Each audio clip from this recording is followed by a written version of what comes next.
not as well known as she should be. And it is surprising, and that is surprising because she also had been considered to be a goddess. And in a sense, that could be said for any of us. But for this particular woman, a goddess-like qualities were very, very clear. And this woman was called Cessair. And our story begins in a time of floods, an uncertain time, long ago and yesterday, where the survival of human life felt precarious. And some said the floods were caused by a wrathful God, and others said they were caused by a wrathful way of living. And others still said that both were true and that many other things were true besides. But whatever caused these floods, it was deemed that people would need to move onto ships and learn to sail and to travel to the other end of the earth to find safe land again. And so a man began to build his ship. And as he did so, Cessair, his granddaughter, appeared, assuming that she would be given a place. But her grandfather said his ship was full and that there would be no room for her. Cessair was deeply hurt, but she had a strong and independent spirit. So after a long cry, she regrouped and resolved that she would build a ship of her own.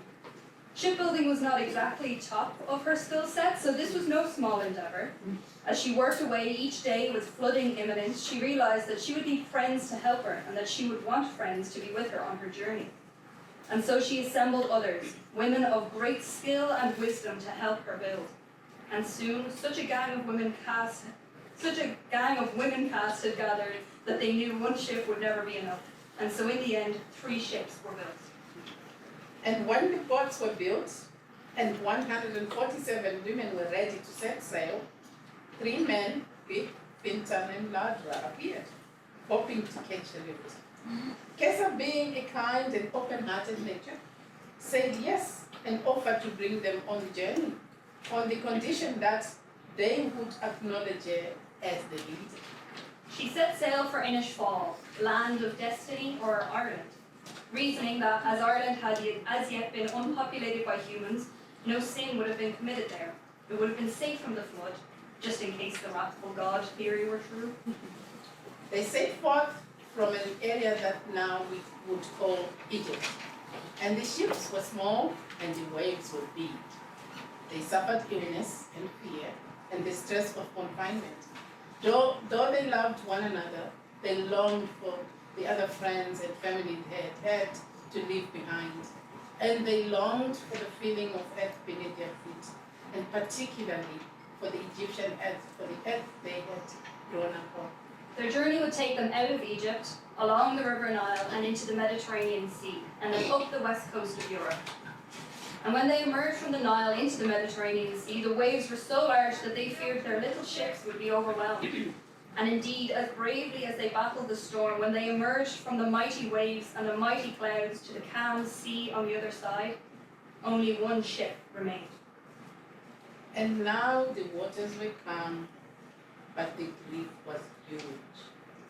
They had all but lost the wonder and the excitement with which the journey began. They were sad and tired and increasingly hopeless about their survival. It had been more than 3 months, and though they had survived the storm, their food stores were low and they feared that they would never see land again. But, as is often the way, just when they thought all hope had abandoned them, something changed. They saw a thin green line on the horizon that they had not seen before. As the day wore on, the line became a rock face, and the rock's face became a cliff. And though they hesitated to let themselves believe it, they knew in their hearts that it was land. And with that knowledge, the last of their energy and their resolve rose again, and the wind caught their sails when they found themselves landed on the west coast of Ireland, at what is known today as Ballinaskellig Bay in Kerry. As their boat landed,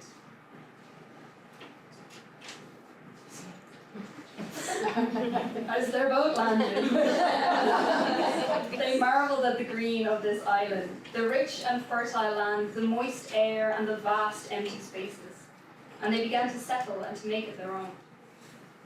Cessair took Fintan as a husband, and their friend Berfin took Big, and her friend Banba took Ladra.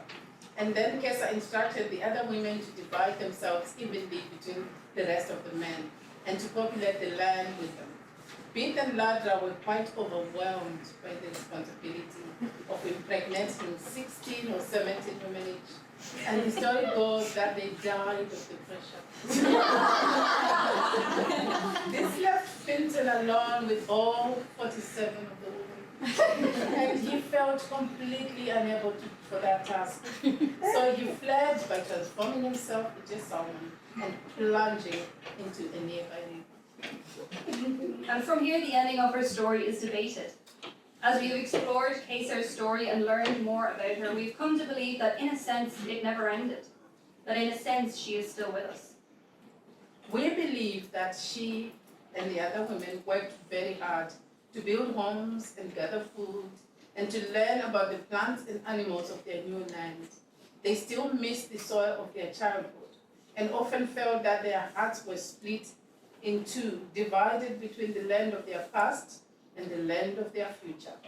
But as their hearts stretched with this division, they also expanded, growing and growing so that they could spread their love around their new home and share it with the children that they raised together. Once her sisters were settled and firmly rooted, Cessair herself began to travel. The longer she lived, the further she journeyed, far and wide, exploring each of the corners of this island as she grew older and wiser. She became a great healer, gathering herbs and stories and sharing them with all who she met and tended in her travels.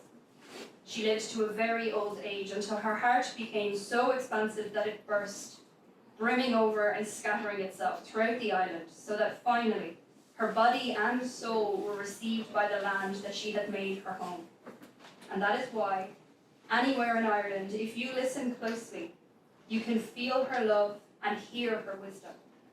In the wind, in the waves, in the rustle of the leaves on the trees, and in the stories of us all.